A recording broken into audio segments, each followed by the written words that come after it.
Good people of Earth, respect to yourself for clicking this video. Good vibes only is all we are all about. Peace, love, and forgiveness. You see, is our message out there to the one. And you are wonderful for clicking. Much love to you. Today's videos, they're a mix of good vibes and everything. Watch till the end and leave your comments. Tell us where you're watching from. You are wonderful. Watch till the end. Let's dive in. Big up! Straight out of Africa.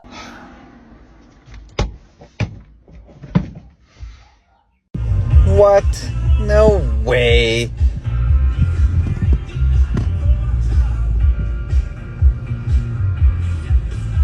No, that doesn't extend. I feel like this is a joke.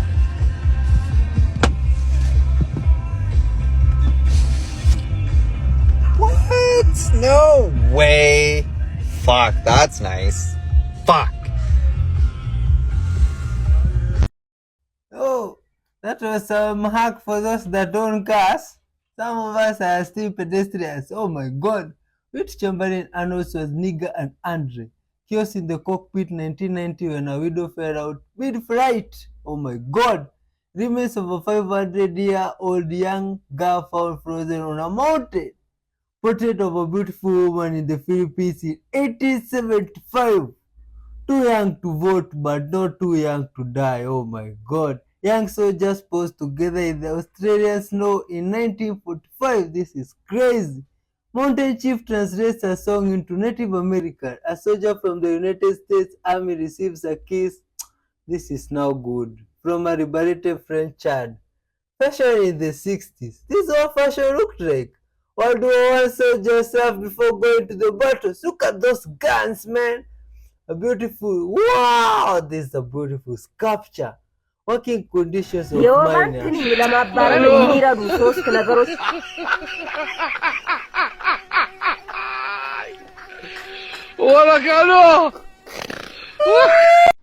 In June 2021, this stray kitty we named Rio started showing up on our property, and we put food out for him. In 2022, he became a regular spicy kitty on our porch, but still didn't really want anything to do with us unless it was us giving him food. We were able to feed him, but we would have to watch from the window, because if we were out there on the porch with him, he would run away. In 2023, this changed. He started to let us hang out on the porch with him, but we had to keep our distance. I did try to lure him towards me with churro treats. It didn't really work face to face, so I started feeding him the churro treats through the cat door, and this worked. Eventually I started being able to pet him through the cat door. And he really liked being pet, but he was skittish, so he would spend a lot of time on our porch, rubbing against the stairs and the railing, kind of petting himself. And eventually I started being able to feed him treats face to face, and he got lots of pets that he loved. And now, this summer, I finally started to pet him without feeding a treat. He's still pretty skittish when I pet him. These are the very first pets you're seeing on this video. He really likes it, but he's a little bit scared. And so each day I've tried to pet him a little bit more, keeping my distance, but he seems like confused as to what's happening, but he likes it. And you can see, slowly but surely, he started to let me pet him more and more. Just look at that little guy. Pretty soon he'll be on my lap, I'm sure of it. The 5 most expensive cats in the world. The last one cost more than a house. Number 5. Peterbald. It's an intelligent and affectionate cat that will rest peacefully on your lap. However, its skin is very sensitive, so children should handle it with care.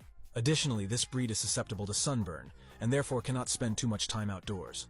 Price, $5,000. Number 4. Persian. The Persian cat is widely recognized by its pouty face and fluffy coat. It enjoys showing affection and cuddling, but it's not very vocal. Its thick coat requires daily grooming and brushing. This breed comes in various variations and colors. Its weight is comparable to a regular American Shorthair. Price, $6,000. Number 3. Bengal. Due to its wild origins, the Bengal cat is much larger than your average domestic cat.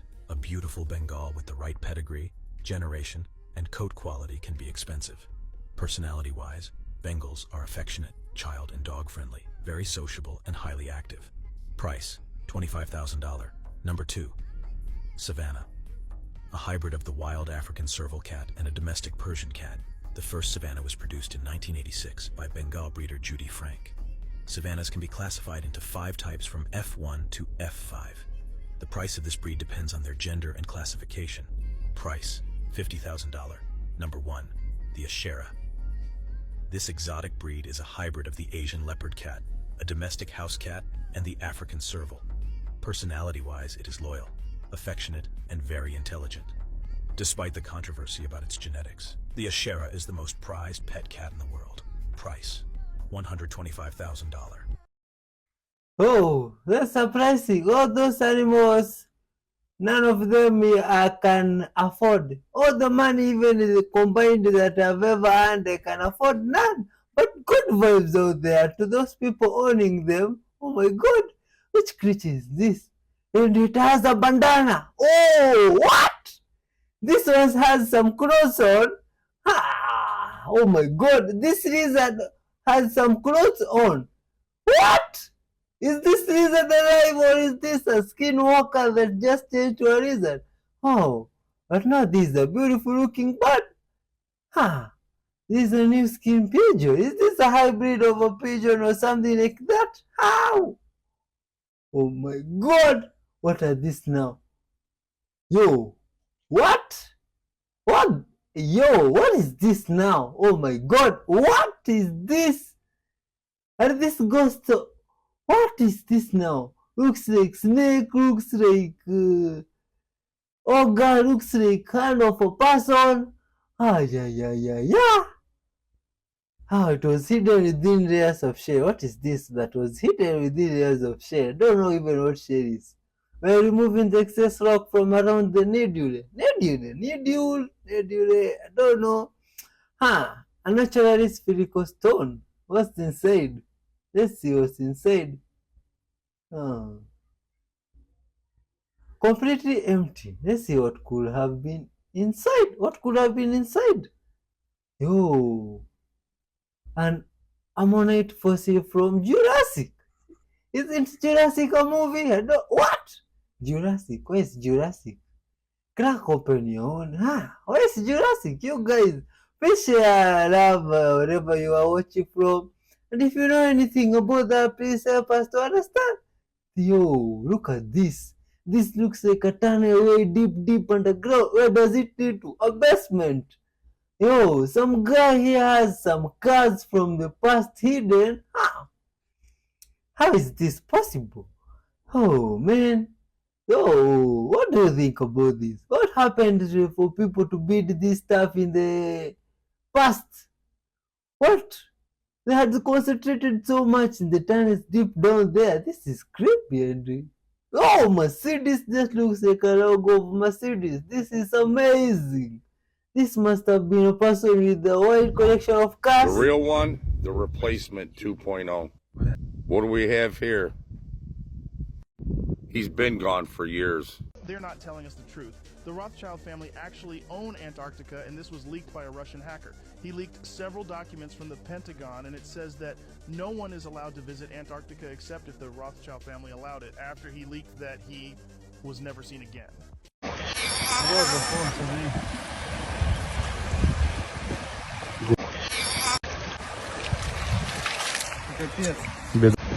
Hamas doesn't recognize the right of Israel to exist. You know what that sounds like to me? That sounds like the African National Congress and Nelson Mandela refusing to accept apartheid and recognize apartheid. I say that Israel, if it wants to be a genuine partner in any kind of peace, needs to destroy its whole ideology of Zionism. Zionism that makes other people goyim, who do not deserve to be in the Holy Land. That's the real problem. If Israel will embrace every people, including Palestinians, equally, human rights respected across the board, then I would challenge Hamas to change its charter and say we will acknowledge Israel. But until that time, I see no difference between Nelson Mandela and Hamas in refusing to accept apartheid or the Zionist Israeli state. This interview you're about to see is fascinating, especially with those people that say you need to raise your frequency to talk to these alien beings. Now, if what Ross Coulthart has been told is true, we might have to start listening to these people that say we need to raise our frequencies in our body. Take a look at this. I have an eerie sense of it. It's kind of weird. Every time I basically want to walk away from ufology because it's just so bloody poisonous a lot of the time, something nudges me. And I had another nudge. I can't talk about it, but I had another nudge, another major nudge late last week. And it was like, it was world rocking. It was kind of like, holy hell. And one thing that came out of it that I can talk about is that the implications of it are that, if true, a large part of what's been frustrating our attempts to reverse engineer this technology is the problems with the shortage of people who have the capacity to consciously engage with whatever this technology is, and that you need a particular type of person to operate this technology using your brain and your consciousness. Yo, man. Let's see what's happening here.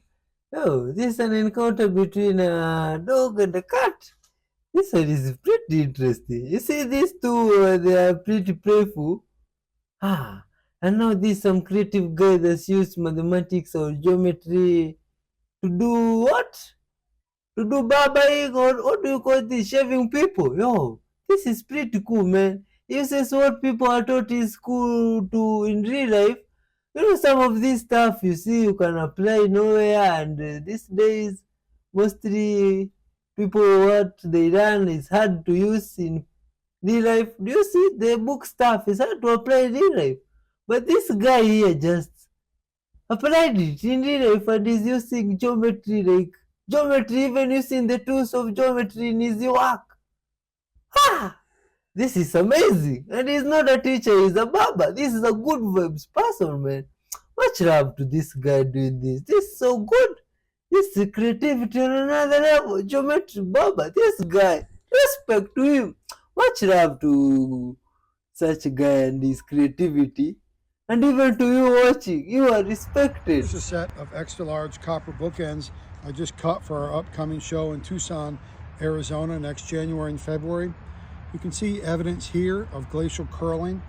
The specimen is covered with cuprite, a red copper oxide, malachite, a green copper carbonate, and quartz. And on the inside, there are inclusions of datolite and silver, a secondary mineral.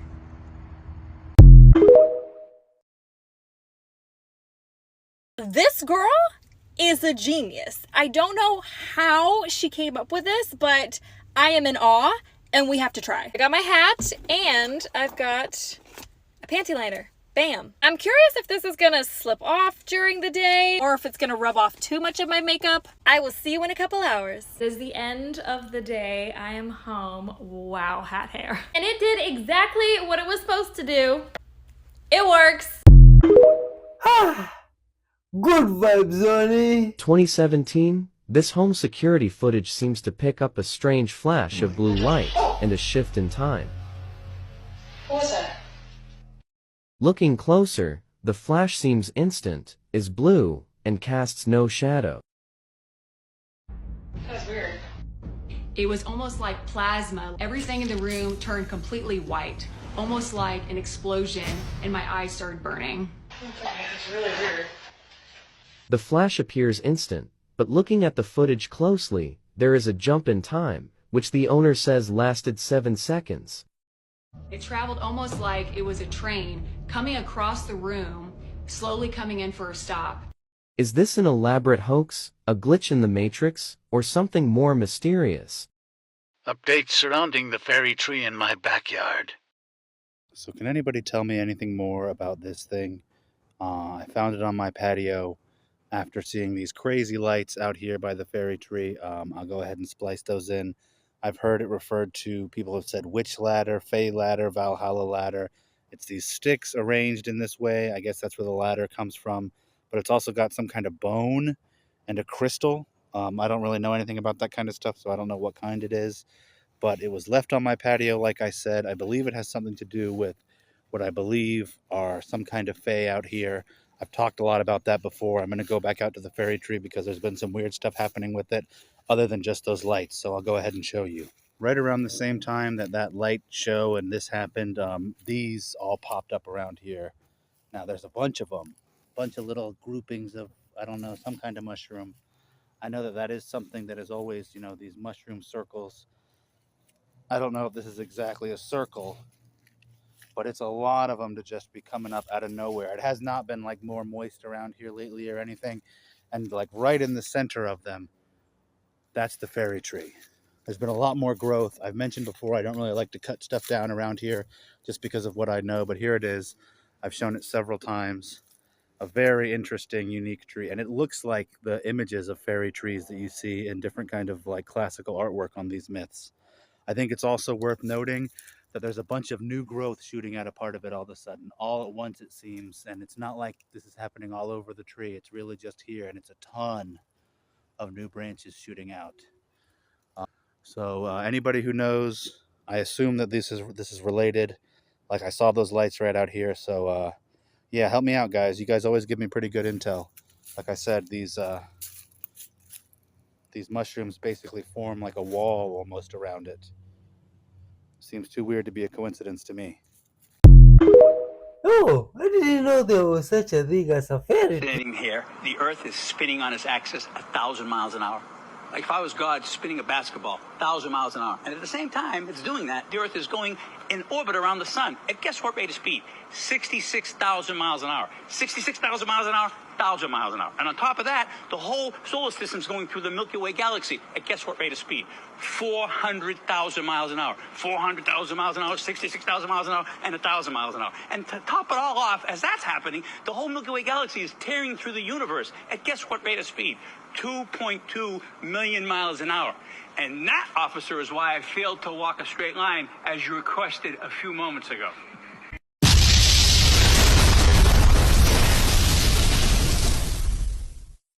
Didn't comprehend anything. It's hard to fathom, but much love. When I gave birth to my daughter, this was open enough for her to just pop out. To pop out her little head. And it was this difficult. It was this difficult. But when her head was hanging out, I remember that I had FGM and I was still sewn just below the urination hole. So I begged them to cut me as a survivor. They were arguing with me, but I wasn't listening. They ended up cutting me, but on the side. And then my daughter was able to pop out. But it did cause a small tear at the top, which then exposed my urination hole, which meant that I could pee. But through the rape, the FGM itself, the scar tissue ripping it on its own at age 14, the trauma that occurred from the grape, plus the trauma that occurred from the birthing, nothing was ever done for my beautiful little vulva at each stage. Right? From the beginning till now. I have went to multiple gynecologists with me still sewn together all the way to the top. And I would have to tell doctors, guys, I am sewn together. You know that, right? Please, be careful. You see, may God heal that beautiful human. And I know sometimes you wonder why we post some videos, but you see some of them are reality of the world, what's going out there. And you should respect all the mothers out there. Much love to all the mothers watching. You are respected and loved, and good vibes to you from wherever you are watching from. May you and your family be blessed. Hit the like button, the super thanks button, and if you're not yet our subscriber, please hit the subscribe button. We love you guys. Let's keep watching. Watch till the end. Good vibes only. Can you do your sneeze? Your fake sneeze? This is the real, well, this is the real viper.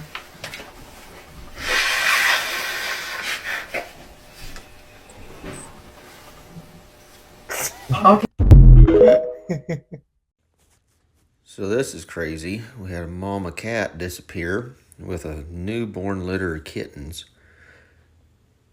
While we were feeding the newborn kittens, our mama Jack Russell here decided to take it upon herself to become mom, and she got in the pet carrier and curled up with them and started feeding them. Now, she does not have puppies right now, but she just automatically decided that she was going to start making some milk, and now she's feeding them, and these are her babies. So I don't know if these kittens are going to start barking or what, but I guess we got a dog raising a litter of kittens. Wow, this is just so beautiful, man. Very amazing. No, if animals can just do that, that animal is caring for the other animals, kitten like their has. That's so beautiful. What type of snakes are those now in the water? Guys, hi, this is Doug, KB8M in White Pigeon, Michigan, and the space station is going to be go over in a little bit. I've never made a voice contact, so we're going to try and see if we can make one. Let's see what happens here. Anyone SS, Kilo Bravo 8 Mike, Ian 71.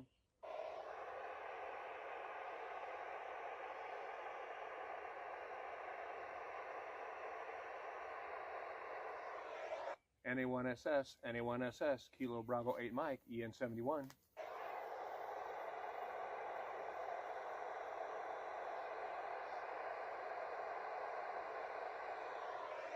NA1SS, Kilo Bravo 8 Mike, EN 71.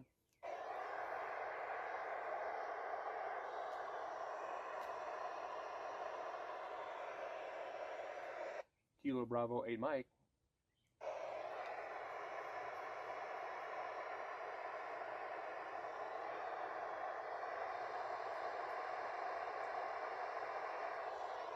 NA1SS, Kilo Bravo 8 Mike.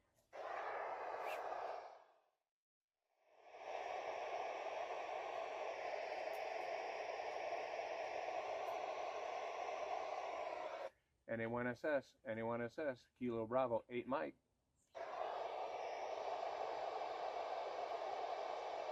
Kilo Bravo 8 Mike, NA1SS has you loud and clear aboard the space station. Welcome aboard. Thank you. Oh, is that real? The creepiest story I have ever heard is an unusual case where it is scary if it actually happened, and if it didn't happen, it's probably even scarier. If it doesn't seem like that makes sense, allow me to explain. So you've seen this depiction of aliens before, right? With the big black eyes, they sometimes call them grays. Well, those aliens and the entire concept of being abducted onto a UFO and then put on a table to be examined with probes and things like that, all of that came from a single story. In the 1960s, a couple named Betty and Barney Hill claimed that that happened to them. They were the very first. It is my personal opinion that they were not, in fact, abducted into a spaceship. I think the reality is weirder than that. It was September of 1961. The couple lived in New Hampshire. They did a road trip up to Niagara Falls, then to Montreal. Then they were driving back home late at night.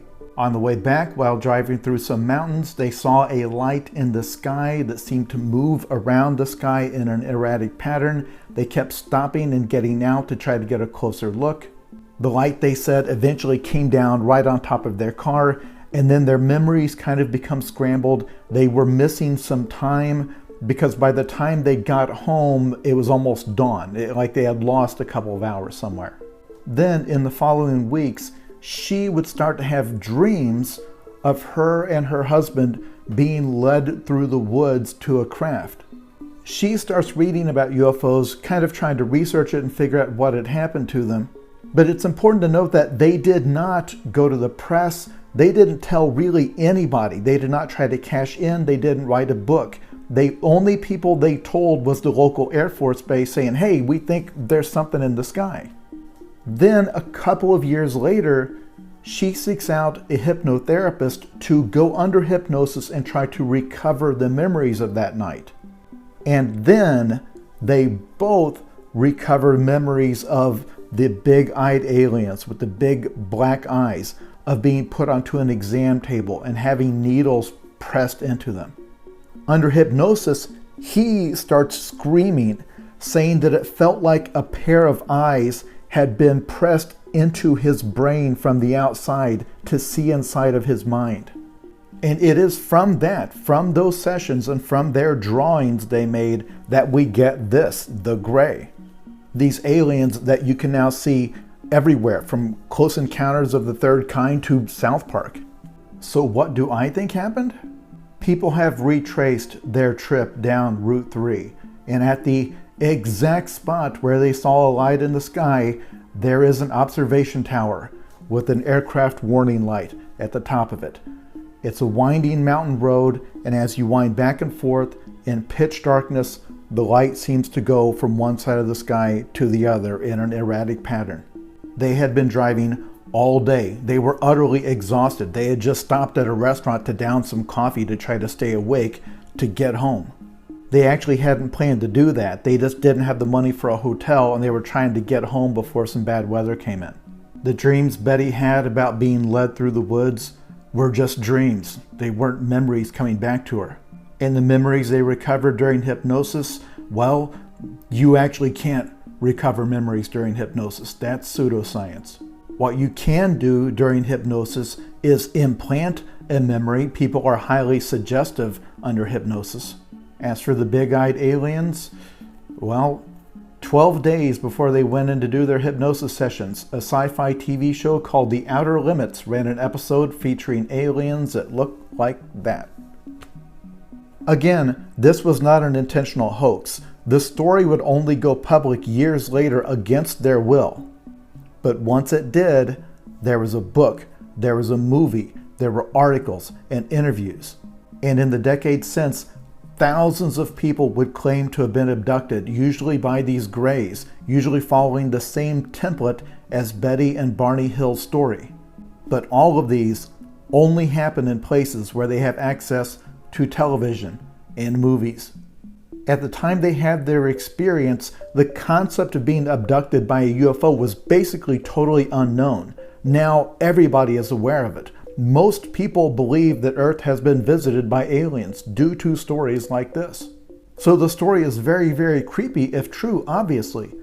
But if it's not true, then that means that there is something that billions of people believe all around the world. Some people believe it mind, body, and soul. That you have an international cultural myth that might persist for centuries. And at the heart of it, you have nothing. Just a couple of sleep-deprived people who worked each other into a panic, and then one woman had a dream, and a guy saw a TV show, and accidentally created an idea so compelling that it spread all around the world like a mind virus. What do you think? Some people say they passed the lie detecting When you test. process a lot of apples, you're going to have a lot of apple scraps. By scraps, I mean the peels and the cores and the things that you don't have a typical use for. You're going to take all those scraps and put them in a big pot. Cover it with water and bring it to a boil. And you're going to boil that for a long time. I mean hours. It's going to be about half of the volume that it had when you started. The cores need to be mushy, like so mushy. This right here is not even where you want it. You'll see. This is the look you're going for. Once that's all done, you're going to strain it out so you can measure how much liquid you have left.